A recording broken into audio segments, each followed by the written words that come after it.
Tinului milera anosa fitiko naifaranga tunyati hareksi misiono quando mi sira mauri materan kilako kara dokteran tazana kazawa mino fio tenga manka fio amino satia mi fanda bitanga na vanasia via fio tenga manka fio amino satia mi fanda bitanga na vanasia via tia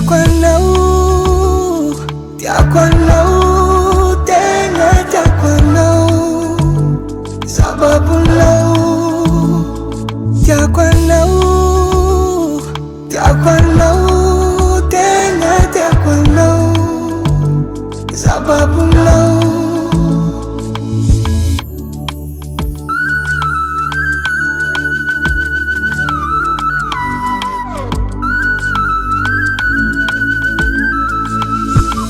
Tisira tia kuren kwa chifeuna kwa tia nomodi zamba indeswan tia kwankila kutia kusati anjoving you to message faze migafe chika mimwe za waminayu fatisifeta za watavu babu kwa na wafu za motu mayongiwa.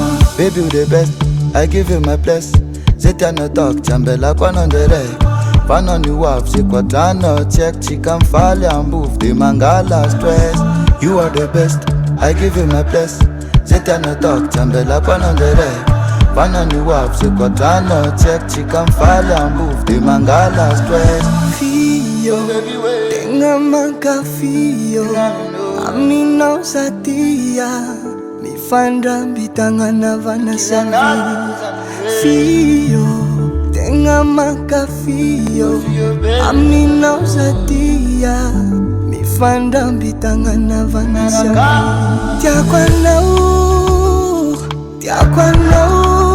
tenga tia kwanau sababu lau tia kwanau tenga tia kwanau sababu lau tia kwanau tenga tia kwanau sababu lau tia kwanau tenga tia kwanau sababu lau.